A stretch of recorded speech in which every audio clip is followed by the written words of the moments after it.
Okay, let's go ahead and get started. Hello, everyone. This is Drew Amoroso again, and thanks for joining us today for the Designing Your Remote Workday webinar series.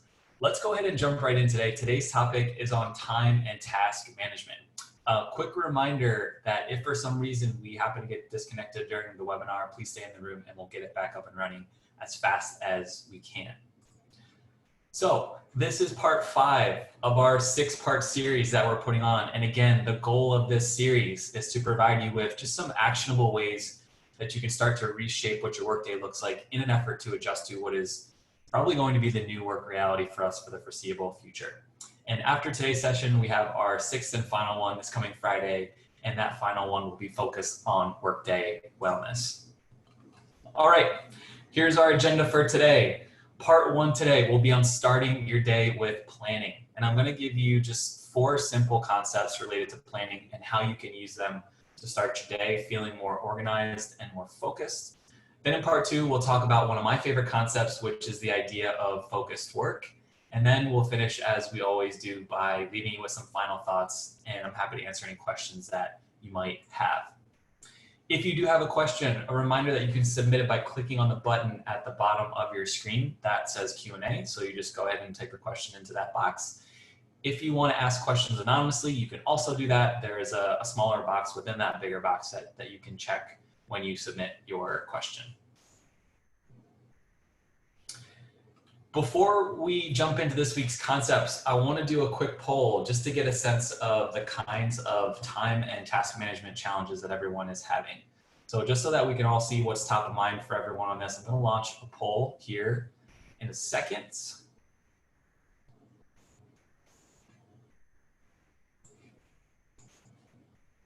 Okay, you should see that pop up on your screen. And the question here is, what is your biggest time management challenge? Is it 1, too many distractions and interruptions throughout the day, something that I can certainly sympathize with? Number 2, feeling like you are constantly behind. Number 3, maybe you're having trouble planning and mapping what it is that your workday looks like. Or number 4, maybe you feel like you're just constantly juggling too many projects. So go ahead and enter your responses so that we can see what people are struggling with right now. I'll go ahead and keep the poll up for a little while, and then I'll share the results with you before the end of the webinar. So the concept of time and task management is a huge one. There are volumes of books and resources that are dedicated to productivity and organization and how to manage your time. For our purposes though, since we do have such a limited amount of time on these webinars, and since what we're trying to do here is just give you a few actionable ideas, I want to focus in on a very thin slice of that spectrum where I think you have the chance to make some significant changes in your day. And that's starting your day with planning. So why are we focusing on planning first thing in the morning? This is one of my favorite quotes from our friend Abe Lincoln, and he said, "Give me 6 hours to chop down a tree and I'll spend the first 4 sharpening the axe."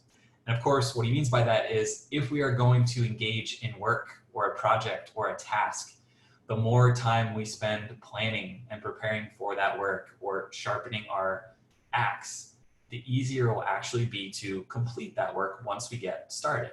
So sometimes we have this temptation to sort of just skip over planning altogether and kind of dive headfirst into work, because planning can sometimes feel like an extra step, right? Or we're so anxious to just get something done and move on to the next thing that we dive in head first. But it turns out that taking time to plan actually can help us move more swiftly through a project or move more swiftly through our workday. And it really allows us to bring this deeper sense of focus to the work that we're doing. So that's why we're going to devote our time today to the concept of planning first thing in the morning. So here's an overview of the 4 concepts we're going to cover today that are related to starting your day with planning. And concept 1 is capturing. Concept 2 is the rule of 1. Concept 3 is the open up checklist. And then concept 4 is budgeting for the unexpected. So when it comes to planning, I like to start with the concept of capturing work. Now, when I say capturing work, I mean this. What tools and routines do you use to capture your responsibilities in a single place so that you can track, compare, and prioritize them?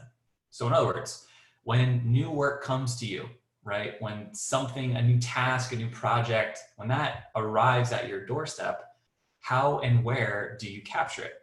We can very easily get distracted or overwhelmed when we don't have a clear picture of everything that is on our plate. And without a system in place, you can really end up with responsibilities spread across multiple mediums. So tell me if this sounds familiar to you. You are capturing and tracking your to-dos and your projects potentially in a bunch of different places. So maybe you have some things that you leave in your email inbox as reminders. Maybe you're writing things down in your calendar. Maybe you have some handwritten notes that you've made, or maybe there's other places, some other things in your phone potentially. The challenge with that approach is that you have to consult a couple of different mediums in order to figure out what project or task you are turning to next, right?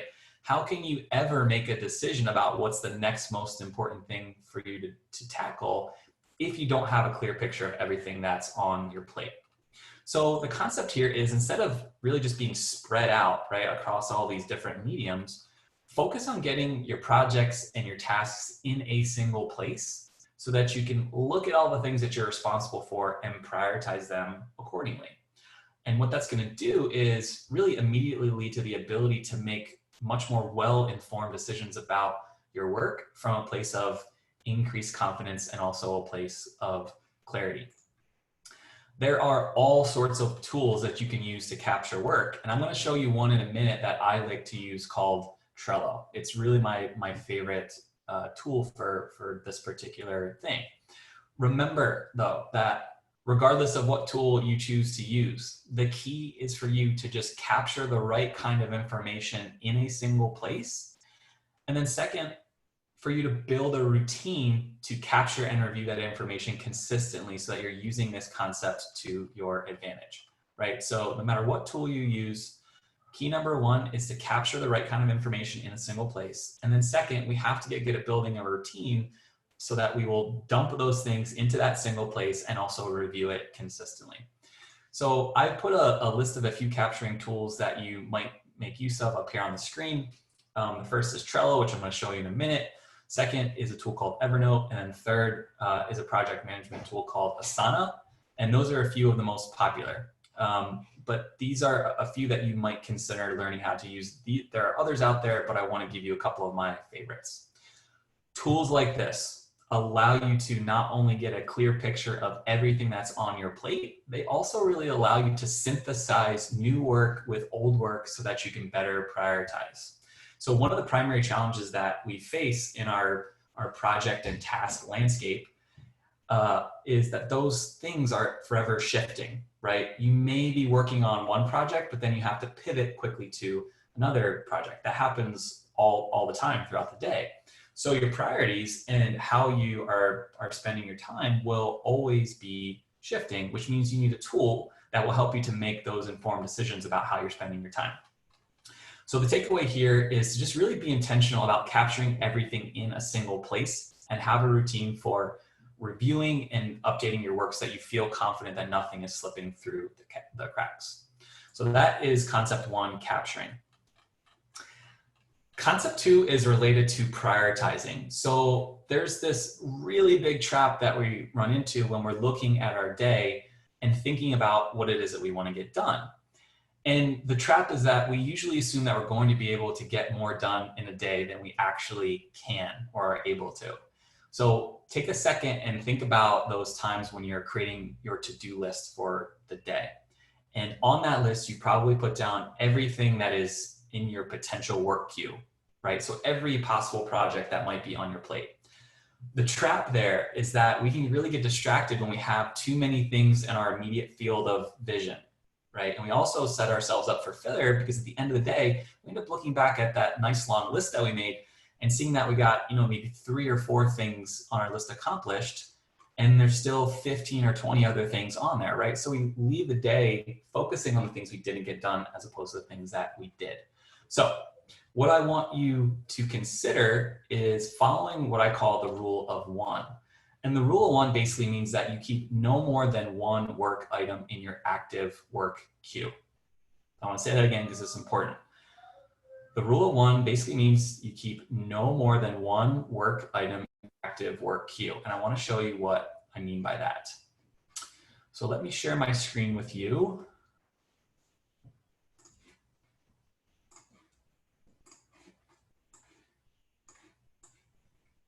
Okay.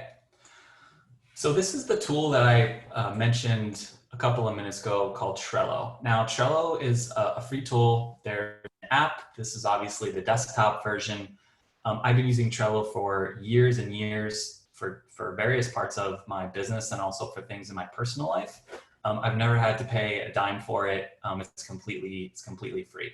So first, let me just explain to you kind of the functionality of Trello. So in Trello, you have the ability to create what are called boards. So this entire thing that you're seeing right now is called a board. And I have a number of them, personal ones, things for social media, boards related to our team members, things like that. Within your board, you have these different columns. So these columns can be moved left and right. They're really simple to create, and you can have as many as you want across this visual. Now, within each column, these are what we call cards. So I can create a new card anytime. I would hit add another card. That thing I need to do. And when you add a card, there are all sorts of bells and whistles that you can use here in order to create like deadlines and checklists and things like that. The one thing that I really like to use is labels. So when I create something in here, a card or a to-do, I like to give it a label, like a high priority, a sales item, something administrative. Maybe it's some content creation that I want to do.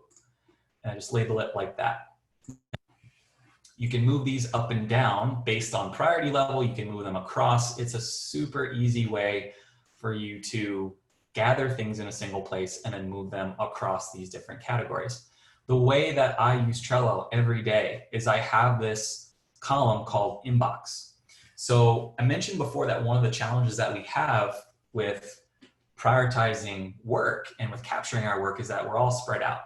So a couple of years ago, I realized I need a single place where I can put everything that I need to remember. So instead of writing something down and having it being scattered all over, I created what I call an inbox in Trello. So every time I have an idea, anything like I need to pick up, my dry cleaning, or I need to write that email to someone, or this is coming up this week, or I want to make sure I remember to do X, Y, or Z. I come in here or I go on my phone and I create a card and I dump it into what I call my inbox. Now, every morning that when I start work, I come in and I go to my inbox and I look at this and I say, okay, what is this thing? Is this something that is a high priority for me? Do I need to move it over into the high priority category?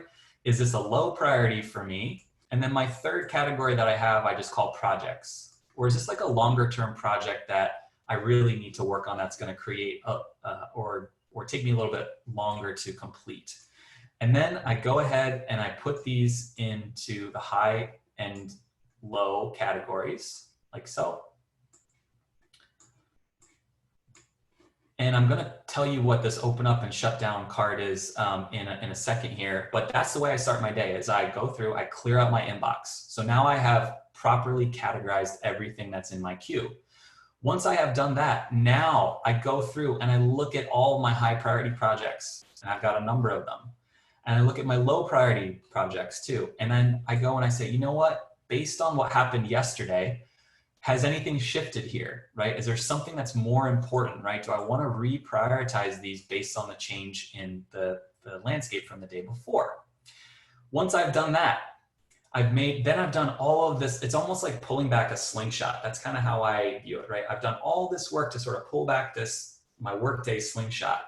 And the last thing that I do is I say, what is the one thing that I really want to work on today? So let's just say, for example, today, I really want to work on my first thing that I need to do is take 2 new episodes of my podcast. So I move that over to today and then I get to work.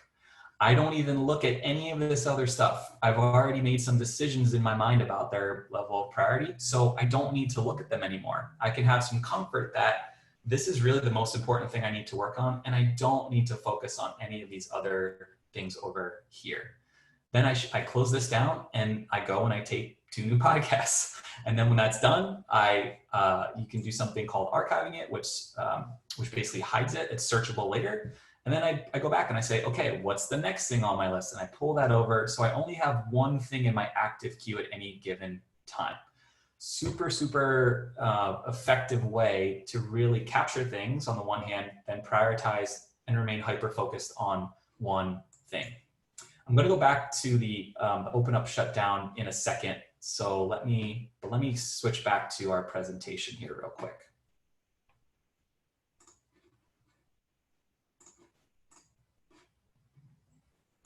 Okay, so that is the rule of 1. And you can really use any kind of capturing tool that you want. I use Trello because I think it's a fantastic tool. It's not so much about the tool as it is about spending the time to plan and prioritize so that you can really be hyper-focused. Concept 3 is one that we've covered before, and it's called the open up checklist.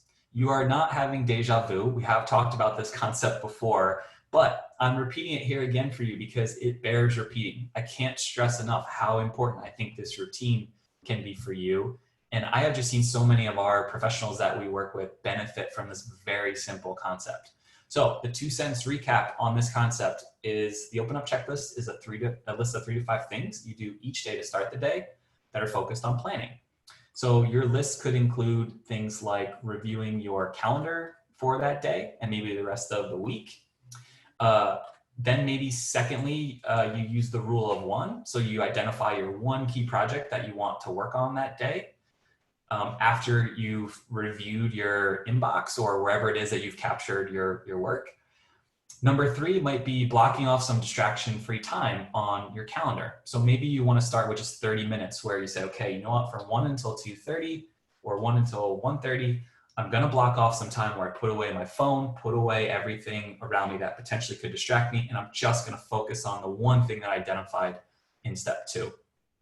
And then step 4 is to pick something that you're going to do to take care of yourself that day. So maybe you're going to say, you know what, I really want to make sure I get up from my desk or my workspace once every hour. Or maybe I want to take, 2 15-minute walks, 2 15-minute breaks to walk around the block today.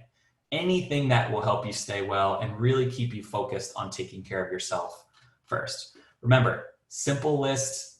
We repeat this every morning before we start working, no more than 3 to 5 things because we don't want to overcrowd this list and we want you to actually use it.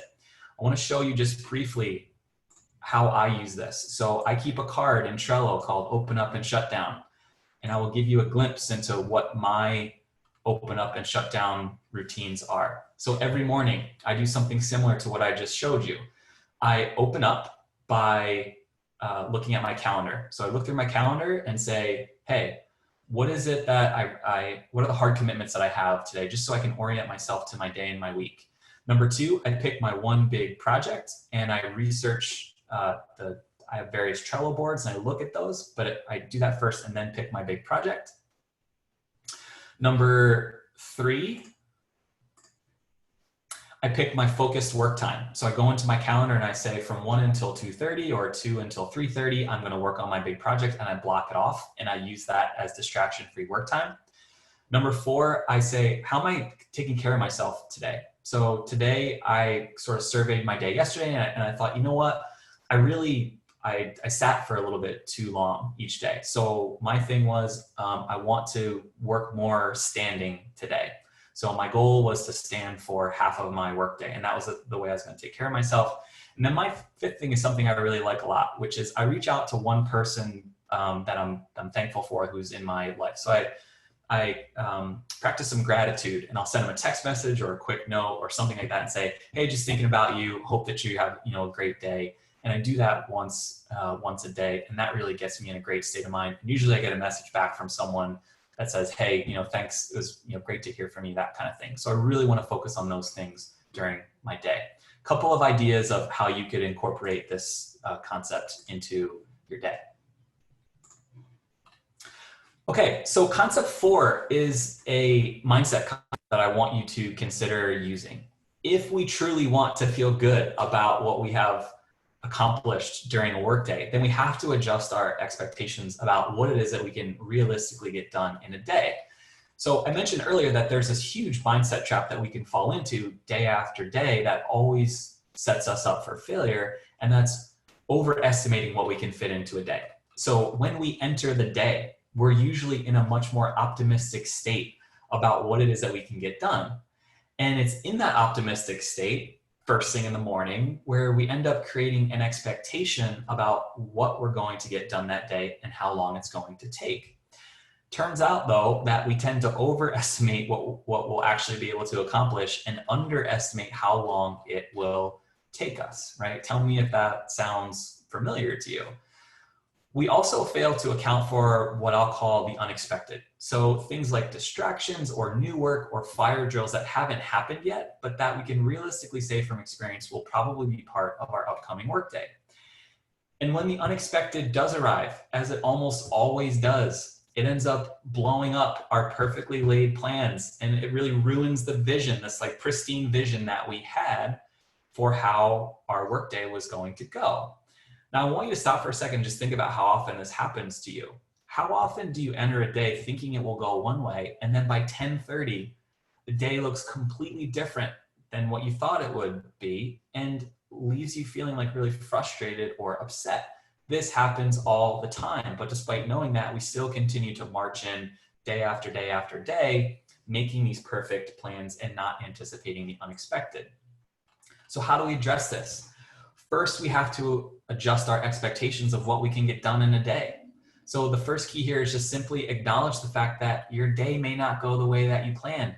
And you know what? That's okay, right? Instead of trying to control the way that every single minute of your day goes and being disappointed when it doesn't happen that way, start your day by shifting your expectations to a place where you expect your day to be impacted from the beginning. And I can tell you from experience, and having worked with hundreds of professionals on this, that this approach actually helps you get more done in a day instead of planning out every single minute. It seems a little counterintuitive, but that's really how it works. When you're in a positive state of mind and you anticipate something that might happen, you get more accomplished. So the second part of this is, in practical terms, we have to look at our day with an eye towards budgeting for the unexpected. So we really have to adjust our mindset to make room for things that we don't know about yet, but that we can anticipate will enter our day. So instead of looking at how much you can pack into your day, mentally set aside these pockets of time that are reserved for the unexpected. So as you're planning your day and budgeting for various tasks and projects, always leave some room in there to account for the unexpected. And when you do this, if something unexpected does arrive, you've already mentally prepared for it, and it's not less likely to have this significant impact on your day. So those are 4 concepts you can use to begin your day with planning. Number 1 is capturing. Number 2, the rule of 1. Number 3, open up checklist. And number 4, budgeting for the unexpected. The final piece I want to cover today in our last few minutes here is called focused work. One thing that we all contend with in a busy work environment are interruptions, surface level distractions, things like that draw our attention away from accomplishing our most important work. Our phones go off, our computers ding at us, people interrupt us, and all of those things draw us away from engaging in the kind of really focused work that leads to moving our biggest projects forward. So how do we avoid these traps? The answer is to create a distraction-free environment to work on your most cognitively demanding tasks for a set amount of time. So a number of studies have shown that we can end up spending about a third of our day switching among tasks and projects. So in other words, a distraction pulls us away from one project, and then we're forced to spend some valuable time and energy sort of re-engaging in that project, right? Think about how often you're moving from working on a project to responding to an email to maybe talking to someone, answering a text message, being on your phone. But when you establish a distraction-free environment and you carve out these short bursts of uninterrupted work time, you eliminate the drain that comes from task switching, and you can focus completely on the single project that is in front of you. So here's how to put this concept into practice. As part of your Open Up checklist, which I just showed you a minute ago, identify at least 1 or 2 focused work timeframes in your day. So start with a 30-minute time block and then build from there based on your level of comfort with blocking off longer periods of time. Before you enter your focused work time, close out your email, disable pop-ups, put your phone away, shut your door, eliminate as many distractions as possible. I know some people, sometimes me included, I have to basically take my phone and bring it into another room and just leave it there. It's like if you were, on a diet and you sort of had a box of donuts sitting right in front of you all day long, right? You would be tempted to have a donut. So eliminate as many distractions as possible, clear them from your line of sight. The clarity and the feeling of freedom that you're going to get from doing distraction-free work is incredible. If you only have this one thing to focus on, right? Remember the rule of 1, it allows you to access a level of concentration that you just won't have when you're distracted. Start by trying this out for 30 minutes a day. Once you get comfortable with how it works, then I think you can build from there. Okay, I want to share the results of the poll with you now. Coming in first, no surprise here, struggling to plan your workday. That's something that a lot of us struggle with. No one has ever taught us how to do these things, right? No one's ever said, hey, here's how you build an efficient, effective day. So I'm not surprised. Juggling too many projects and distractions and feeling constantly behind, all things that we struggle with. I hope I was able to cover at least part of each of these today. If you have any questions on how to address them, now would be a great time to ask. So feel free to pop your question into the Q&A box. All right, final thought for today. Just a quick reminder, our 6th and final webinar is this Friday, May 22nd, and we'll be covering how to implement a few simple concepts that will help you prioritize short bursts of meaningful wellness into your workday. Really important thing for us to be focusing on now, so make sure you've got that on your calendar for this coming Friday. Okay, we'll spend some time taking questions if there are any.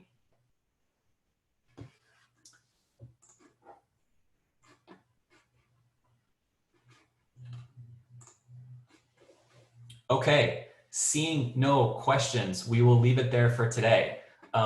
Thanks again for joining, everyone. We would love to connect with you on social media if we haven't already. So I put all of my handles and where you can reach me up here on the screen. We'd also appreciate spreading the word about the series, even though we only have 1 more episode left. If you could share it with a friend or give us a shout out on social media, that would be awesome. I'd really appreciate it. I'll also tell you that we are in the process of building a weekly recurring series that we're calling 11 at 11. And so we're going to be hosting a lot of these webinars moving forward, 1 a week on Mondays at 11 o'clock Pacific. And they're going to be 11 minutes or shorter, just so that you can continue to have these little bite-sized recommendations and suggestions for how to improve your workday. So that is coming. In the meantime, if you have somebody in your network who you think would benefit from this series, please go ahead and share it with them. Again, next webinar is this coming Friday at the same time. We will see you then. Go have a great work day. Thanks, everyone.